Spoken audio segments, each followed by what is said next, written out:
Good morning, everyone. It is day 4 of my hackathon. I actually had to check to see if it was day 4 or not. Anyway, it is. I verified it.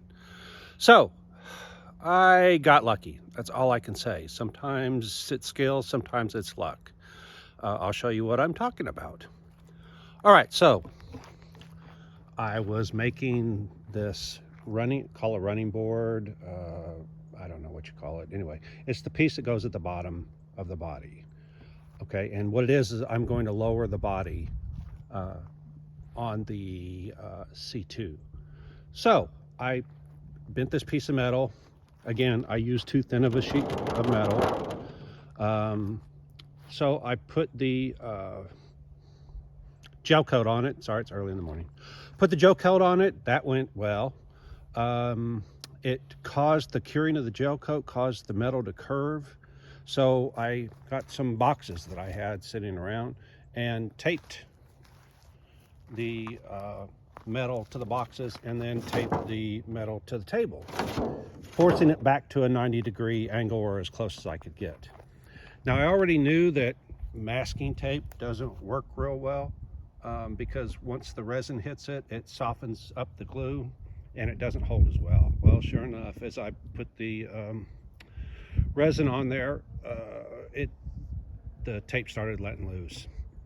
So I scrambled as much as I could. Let's see, I put the resin on. Then I put the fiberglass mat on. Once I got the mat on there, I put the resin on both sides. This side was at a 90-degree angle vertical. Put resin on here, put the fiberglass mat up here, and everything seemed to be going okay. But then a couple minutes in, the mat started falling off of the vertical surface. And once it started, it just kept going. Once it got going and I would put part of it back up, then the part that I had just pushed up fell down again.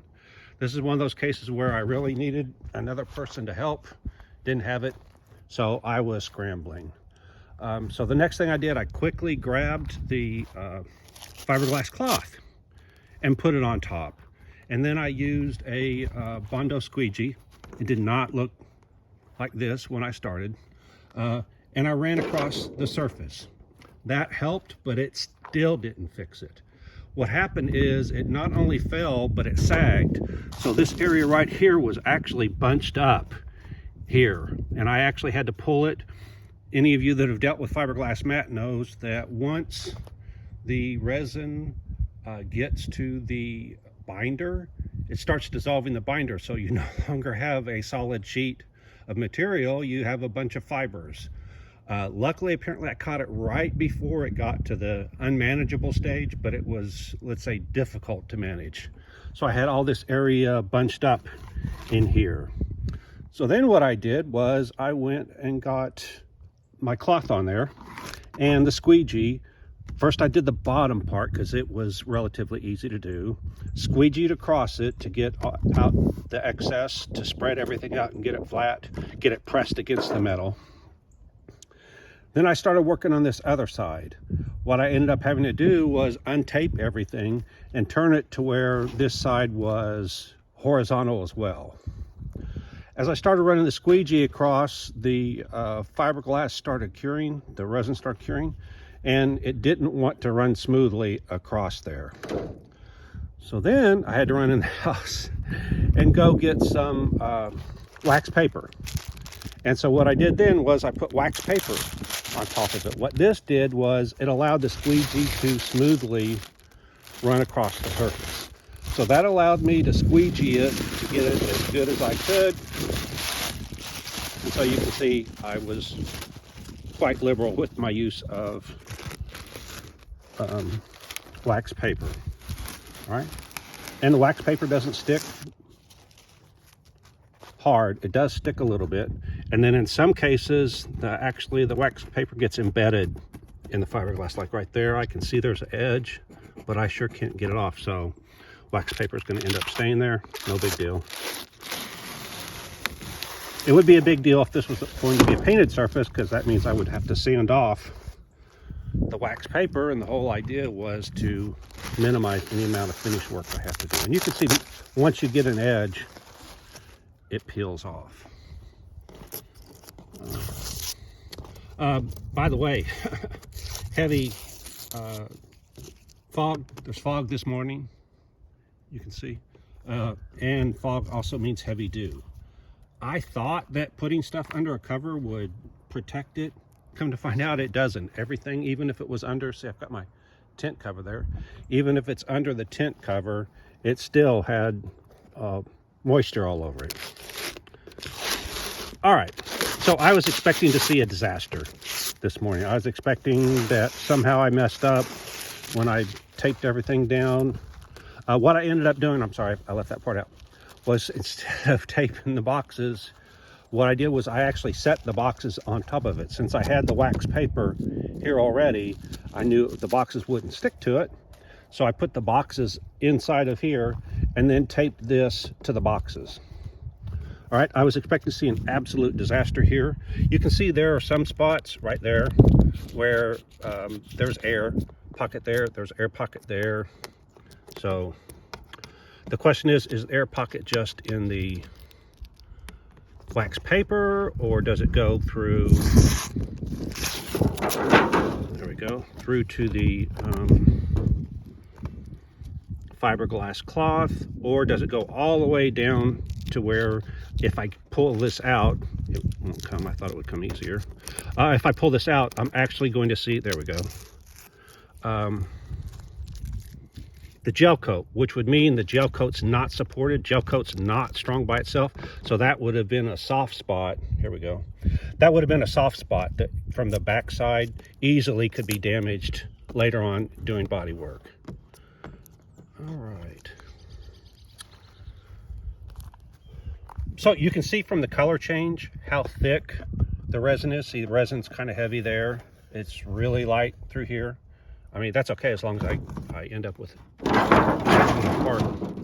The other thing that was surprising was that this part was stuck to the metal. The reason it was stuck is because I ran my gel coat all the way to and over the edge. I just wasn't careful. Well, the place where it went over the edge, the gel coat had to break somewhere to come loose. It didn't want to come loose from the metal when it wrapped around the edge. So you can see it had to break somewhere. So you can see it broke a little bit down. I had to use this, stick it in between there and start wedging out. The problem was the two ends also had the same problem. They didn't want to let loose. I was trying not to damage this piece of metal so I could reuse it. It's not damaged horribly, but it's not absolutely smooth and flat anymore. Oh well.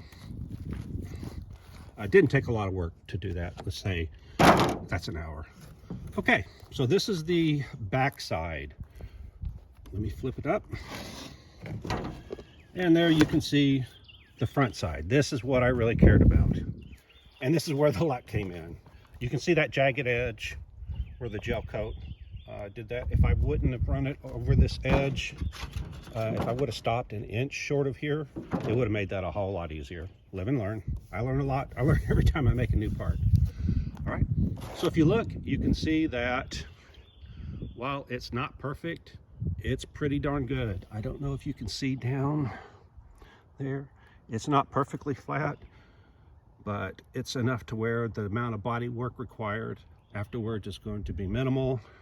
Again, luck, it ended up right at 90 degrees, as close as my eyeball can see 90 degrees. It does have a kick out on the end there.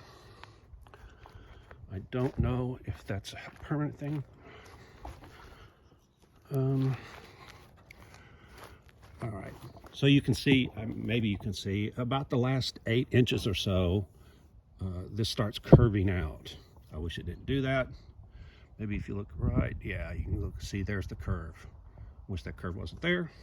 Not a big deal. I can put something behind it and reinforce it. This is not the final thickness. Again, the way I do this is with 2 layers of the mat and 1 layer of the cloth. It ends up, and the gel coat, the total thickness ends up right at 100 thousandths. There's an online calculator where you can do this, and it says it'll come out to 98,000. So that worked out just fine. What else? Oh, so I did pull the door off from the mold early because I was just too impatient to wait. And you saw that it was really flexible. If you look at that video, what I did was I put it back in the mold, and then when I did, it had flexed a little bit, and it didn't want to go back in place. So again, my friend masking tape, I used it to hold everything in place. And you can see there's an air pocket in between the mat and the cloth. Not a big deal. Obviously it'd be better if that wasn't there, but again, not a big deal. Okay. If I cared, I could sand through it and reinforce it. I don't care. All right, because I might not even be using that part of the door. I'm only using part of this door. I just made the whole door because it wasn't that much more difficult to make the entire door. All right, so now I'll pull this out. And you will see that it's a whole lot stiffer than it was yesterday. Okay, still somewhat flexible. There we go. But for what I want, that's fine. All right.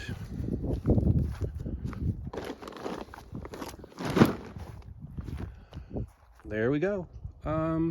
That's it for right now. So, what I'm going to do today is I am going to figure out what sections of this door I am going to use and combine it with the door that I already have to make the side solid. What this will do is it'll allow me to now visually align the crease in that door all the way from the front fender back. That's something that when you're finished with the vehicle and you look, it'll be obvious if that is straight at the right angle, all aligned. And then at the bottom of the door is where this is going to go. And it's going to extend, it won't actually extend the door, it'll extend the rocker panel. The rocker panel comes up and meets with the bottom of the door, but it'll extend that and square it off. So you'll just have to see. I've done this on a previous car and I really like the results. Oh, speaking of that, so I've used this method before with a previous car and it worked perfectly. So I was surprised at the issues I had. And then after I thought about it, there are several things that contributed to this. The biggest one is the fact that on my previous one, the length of this was like a third. So there wasn't so much area up here to try to support vertically. So it didn't have the challenge of doing that. The other thing is back then, I never used fiberglass mat. I didn't like fiberglass mat. Since then, I've been converted, but I use fiberglass cloth. Well, fiberglass cloth is so thin and light that the resin was easily able to get it to stick to the surface, and you could have turned it upside down and it wouldn't come off. The extra weight of the mat made it to where it didn't, the weight of the mat pulled it away. Okay, so live and learn.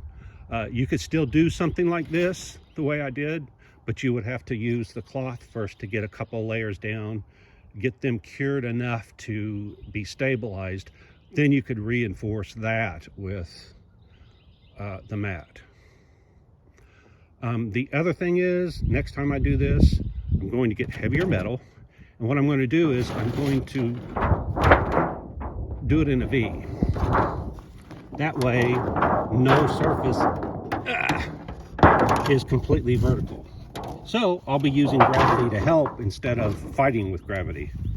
So I would do something like this, and I wouldn't have all those issues. But because this was so flimsy, I was trying to get the straight edge and fix all that. Something else that surprised me is, again, this material is just so thin that it actually tore the metal when I was trying to separate these two. I was trying to be careful and not damage this piece. The other thing I might do next time is sandwich the piece in between. So this would become just a cover over it to make sure everything sits flat. So this would basically take the place of that wax paper that I used, and it would also have some form to it. It would go on the inside because, again, it's not perfect anymore. It's got ripples and stuff, but on the inside surface, I don't really care about that. All right, that's it for right now. Wish it would clear up, sun would come out, but actually it was kind of hot yesterday. It was 80 some degrees, and when I get working, it's hot. But I'll go ahead and start doing some work, and I'll check back in after I've got some work done. Like, subscribe, and hit that bell. It'll let you know the next time I do a video. Have a great day. Bye.